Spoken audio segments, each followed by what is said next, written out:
வணக்கம் நண்பர்களே. இலங்கை நியூசிலாந்து அணிகளுக்கு இடையிலான ஒரு நாள் தொடர் முடிவுக்கு வந்திருக்கிறது. எங்கே காணொலியை காணவில்லை என்று உங்களில் ஒரு சிலர் நேற்றை கேட்க ஆரம்பித்திருந்தீர்கள். சந்தோஷம், சில பேர் எதிர்பார்த்திருக்கின்றீர்கள் என்று சொல்லி. ஆனால் இலங்கை ரசிகர்களுக்கு முடிவு அவ்வளவு சந்தோஷம் தருவதாக இல்லை. என்ன ஒரு சின்ன ஆறுதல், கடந்த வருடம் முழுவதும் இலங்கை அணியால் எந்த ஒரு நாள் சதமும் பெற முடியாமல் இருந்த நிலையில் இம்முறை 2 சதங்கள் பெறப்பட்டிருக்கின்றன.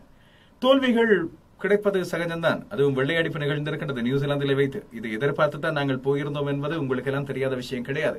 ஆனால் போராடி தோற்றிருக்கிறோம் 3 போட்டிகளிலும் என்பது கொஞ்சம் ஆறுதல். ஆனாலும் இந்த ஆறுதலை நாங்கள் மகிழ்ச்சியாக ஏற்றுக்கொள்ள முடியுமா என்று கேட்டால் இல்லை என்றுதான் நான் பதில் சொல்ல வேண்டும். உலகக்கிணம் நெருங்கி வந்து கொண்டிருக்கிறது. இலங்கை அணிக்கு விடைகள் கிடைக்கும் என்று எதிர்பார்க்கப்பட்ட இந்த தொடரில் கேள்விகள் தான் அதிகமாக கிடைத்திருக்கின்றன. லசித் மாலிங்கவை அவசரப்பட்டு அணியின் தலைவராக கொண்டு வந்தது சரியா என்று சொல்லி நான் கேள்வி எழுப்பியிருந்தேன். அந்த கேள்வி இன்னமும் தொக்கித்தான் நிற்கிறது. 3 போட்டிகளிலும் தோல்வி. லசித் மாலிங்க தலைவராகவும் பெரிதாக ஒரு ஆச்சரியத்தை ஏற்படுத்தினார் என்று சொல்ல முடியாது. ஆனால் இந்த தொடரை பொதுவாக ஒரு தடவை பார்த்துவிட்டு வந்தோம் என்று சொன்னால் திசர பெர்ராவின் தொடர் என்று இலங்கை அணி கொஞ்சம் ஆறுதல் படலாம். இலங்கை ரசிகர்கள் திசர பெர்ரா மட்டுமல்லாமல் குசல் ஜனித் பெர்ரா, நிரோஷன் டிக்பல்ல, அதுபோல தனுஷ்வ குணத்திலக்க, இந்த 4 பேருமே துடுப்பாட்டத்தில் மிகச் சிறப்பாக செய்திருந்தார்கள். ஆனால் பந்து வீச்சு தான் மிக கேவலமாக மாறி இருக்கின்றது. இந்த கேவலம் என்ற வார்த்தை சொல்லலாமா என்று யோசித்து பார்த்தேன். சொல்லத்தான் வேண்டும் போல தெரிகின்றது. இலங்கை அணியின் 11 வரை யோசித்து பாருங்கள். இந்த 4 துடுப்பாட்ட வீரர்கள். லசித் மாலிங்க அணி தலைவராகவும் அவர்தான் இந்த தொடரில் இலங்கை அணி சார்பாக கூடுதலான விக்கெட்டுகளை வீழ்த்தியவர். அவரையும் வைத்துக் கொள்வோம். இந்த 5 பேரை தவிர மிச்சம் யார் இலங்கை அணியில் உறுதியாக இடம் பிடிக்கக்கூடியவர்கள் என்று சொல்லுங்கள். யாருமே இல்லை. கேள்விகள் மிக தொக்கி நிற்கின்றன. ஒரு 2 எதிர்காலத்தோடு தான் நாங்கள் உலக கிண்ணத்துக்கு பயணிக்க வேண்டியிருக்கின்றது. நியூசிலாந்து 3-0 என்று வென்றது மட்டுமல்லாமல் அவர்களது முன்னணி 6 துடுப்பாட்ட வீரர்களுமே 100 ஓட்டங்களை கடந்தவர்கள். இந்த போட்டிகளில் தங்களுக்கு கிடைத்த வாய்ப்புகள் எல்லாம் பயன்படுத்திக் கொண்டார்கள். இலங்கை அணி சார்பாக இந்த வாய்ப்பை சரியாக பயன்படுத்திக் கொண்டவர்கள் என்று அந்த நான் சொன்ன 4 துடுப்பாட்ட வீரர்களை மட்டும்தான் சொல்லலாம். லசித் மாலிங்க விக்கெட்டுகளை எடுத்திருந்தாலும் ஓட்டங்களை அள்ளி கொடுத்திருந்தார். எக்கச்சக்கமான ஓட்டங்கள். இந்த தொடரில் கூடுதலான ஓட்டங்களை குவித்தவராக இருக்கின்றார் நியூசிலாந்து அணியின் ராஸ்டைல 281 ஓட்டங்கள், 1 சதமும் 2 அரை சதங்களையும் குவித்திருந்தார். 2ஆம் இடத்தில் நம்ம ஒரு திசர பெர்ரா 140 ஓட்டங்கள், யாராலும் மறக்க முடியாது 13 சிக்ஸர்களை பறக்க விட்டிருந்தார். சனத் ஜெயசூரிய நியூசிலாந்துக்கு எதிராக பெற்றுக்கொண்ட ஓட்ட எண்ணிக்கையை சமப்படுத்தி இருந்தார். இது மட்டுமல்லாமல் சிக்ஸர் சாதனை இலங்கை சார்பாக படைத்திருந்தார். நியூசிலாந்துக்கு எதிராக பெறப்பட்ட வேகமான ஒருநாள் சதமும் அவரது சாதனையாக பதியப்பட்டது. இறுதிப் போட்டியில் தோற்ற போதும் கூட 80 ஓட்டங்களை துரத்தி அடித்திருந்தார். மிகச் சிறப்பாக ஆடியிருந்தார்.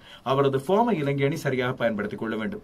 மைதானம் சிறியது, அதை ஏற்றுக்கொள்ளத்தான் வேண்டும். அதுபோல நியூசிலாந்து நாடுகளங்கள் இம்முறை ஸ்விங் பந்து வீச்சாளர்களுக்கு வலிமையாக சாதகத்தன்மையை தருவன. இந்த ஒருநாள் போட்டிகளில் துடுப்பாட்ட வீரர்களுக்கு தான் சாதகத்தன்மையை வழங்கின. ஓட்ட எண்ணிக்கையை பார்த்துக் கொண்டோம் என்றால் தெரியும். 6 இன்னிங்ஸிலும் பெறப்பட்ட மிக குறைவான ஓட்ட எண்ணிக்கை இலங்கை அணி இறுதிப் போட்டியில் பெற்றுக்கொண்ட 249 ஓட்டங்கள். 4 தடவைகள் 300 ஓட்டங்கள் தாண்டப்பட்டன. இதில் நியூசிலாந்து 3 தடவைகள் 300 ஓட்டங்களை தாண்டியிருந்தது. 3 தடவை நியூசிலாந்து 300 ஓட்டங்கள். நியூசிலாந்தின் 18 விக்கெட்டுகள் மாத்திரமே இழக்கப்பட்டன. இலங்கை 3 இன்னிங்ஸிலுமே சகல விக்கெட்டுகளையும் இழந்தது. ஆனால் இலங்கை அணி ஒரு இன்னிங்ஸில் 326 ஓட்டங்களை பெற்றது நம்ம திசர பெர்ராவின் சிறப்பான அதிரடி துடுப்பாட்டம் மூலமாக.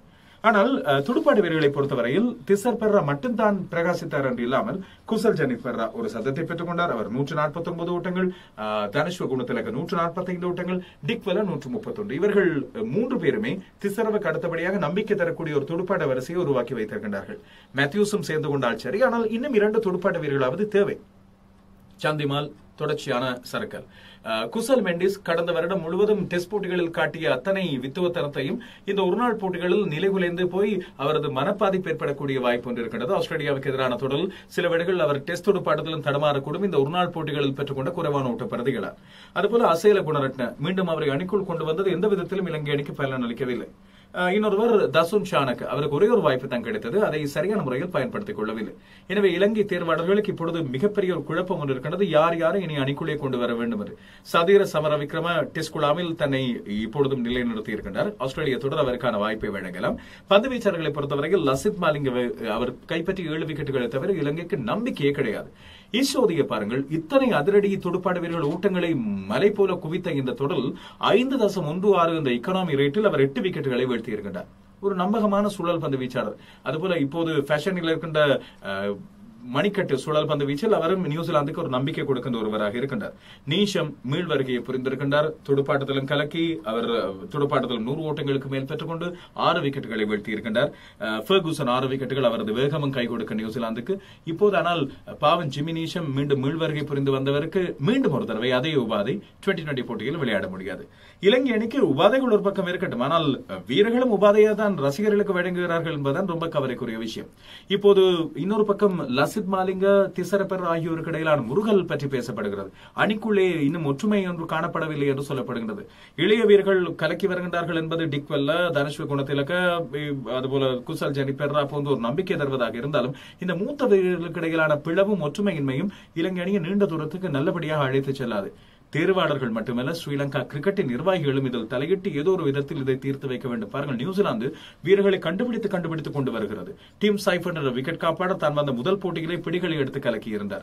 நீஷமின் மீள்வருகை, கப்டிலின் மீள்வருகை மட்டுமல்லாமல் டெஸ்ட் போட்டிகளுக்கு என்று சிறப்பாக ஆடி வருகின்ற நிக்கல்ஸ் ஒருநாள் போட்டிகளில் காட்டிய வெல்லவம், மிகச்சிறந்த துடுப்பாட்டம் வெல்லமை, அதுபோல கோலின் மான்ரோவின் துடுப்பாட்டம், இப்படி இவர்களுக்கான வாய்ப்புகள் அமைந்து கொண்டிருக்கின்றன. இலங்கை அணி அடுத்த தொடரிலாவது இந்த கேள்விகளுக்கான பதில்களை கண்டுபிடித்து அண்மை காலத்தில் உள்ளூர் போட்டிகளில் பிரகாசித்து வரும் வீரர்களை கொண்டு வர வேண்டும். பத்தும் நிசங்க என்ற ஒரு வீரர் இருக்கின்றார், குறித்து வைத்துக் கொள்ளுங்கள். அதுபோல கமிந்து மெண்டிசை அணிக்குள்ளே கொண்டு வரலாம். ஆனால் பந்து வீச்சாளர்கள் யாரை தேடி எடுக்க போகிறோம் என்ற கேள்வியோடு சுழல் பந்து வீச்சாளர்கள் யாருமே இல்லை என்ற கேவலமான நிலையும் இலங்கைக்கு தந்திருக்கிறது. சந்தகான் பரவாயில்லை என்று சொன்னாலும் அவர் ஒரு நாள் போட்டிகளுக்கு ஓட்டங்களை கட்டுப்படுத்தக்கூடிய அளவு வல்லமை அவரிடம் இல்லை. ரங்கன ஹேரத்தோ, முரளிதரனோ, இல்லாவிட்டால் அகில தனஞ்சேவோ செய்த அந்த சுழல் பந்து வீச்சாளர்களின் பங்களிப்பை இவர் வழங்குவதாக இல்லை. மறுபக்கம் சீக்குவிக்கு பிரசன்னாவை அணிக்குள் கொண்டு வந்தது சுத்த வேஸ்ட் என்று சொல்லக்கூடிய அளவுக்கு நிலைமை இருக்கின்றது. இலங்கை அணி அடுத்து வருகின்ற தொடர்களை பயன்படுத்தி உலகக்கிண்ண போட்டிகளுக்கு முன்னதாக தங்களுடைய ஒருநாள் அணியை திடப்படுத்திக் கொள்ள வேண்டும். டெஸ்ட் குழாம் அறிவிக்கப்பட்டிருக்கின்றது. குசல் ஜனிபெரேரா அணிக்குள்ளே வந்திருக்கின்றார். சதீர் சமரவிக்ரமா, அதுபோல தெரிமன்னை போன்றோர் நியூசிலாந்துக்கு எதிரான தொடரில் எந்த ஒரு போட்டியிலும் விளையாடாமலும் தங்களது அணியில் இடத்தை உறுதிப்படுத்தி இருக்கின்றார்கள். சில வேளைகளில் ஆஸ்திரேலியா இப்பொழுது இருக்க நிலையில் இலங்கைக்கு கொஞ்சம் நம்பிக்கை ஒன்று வரக்கூடும். அந்த நம்பிக்கையோடு உலக கிண்ணத்துக்கான ஒருநாள் அணியிலும் ரொம்ப கவனம் செலுத்த வேண்டும் இலங்கை தேர்வாளர்கள் என்பதுதான் நாங்கள் சொல்லக்கூடிய விஷயம். நியூசிலாந்துக்கு முதலில் வாழ்த்துக்களை சொல்லிக்கொள்ளும். கேன் வில்லியம்சனின் தலைமைத்துவத்தில் பெரிதாக ஒன்றும் இல்லை. காரணம், எல்லா வீரர்களும் சிறப்பாக செய்த காரணத்தால் அவருக்கு ரொம்ப இலகுவாக இருந்தது.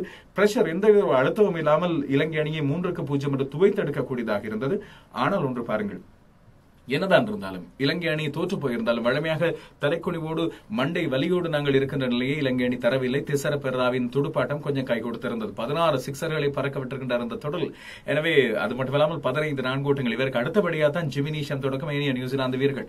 ஆனால் திசர பெரேரா தனது பந்து வீச்சை மீண்டும் ஒரு தடவை மீள் பரிசீலனை செய்ய வேண்டும். அவர் பந்தை பதிக்கின்ற இடங்கள் சரியா, அதுபோல டெத் ஓவர்ஸில் அவர் பந்து வீசும் போது கடைபிடிக்கின்ற நுட்பங்கள் சரியா என்ற கேள்வியோடு லசித் மாலிங்கவும் எக்கச்சக்கமான ஓட்டங்களை கொடுத்திருந்தார். அவரது நேற்றான் ரேட்டை பொறுத்தவரையில், எக்கனாமி ரேட்டை பொறுத்தவரையில் 7.2 இருக்கின்றது. இது உலகத்தின் மிகச்சிறந்த யோக்கர் பந்து வீச்சாளருக்கு, மிகச்சிறந்த டெத் போலிங் ஸ்பெஷலிஸ்டுக்கு, இல்லாவிட்டால் விக்கெட்டுகளை எடுக்கக்கூடிய ஒருவருக்கு ஏற்றதல்ல.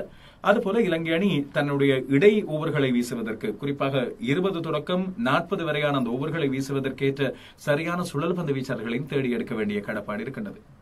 எனவே இலங்கை ரசிகர்களே, நம்பிக்கையோடு 2019 எதிர்கொள்வோம்.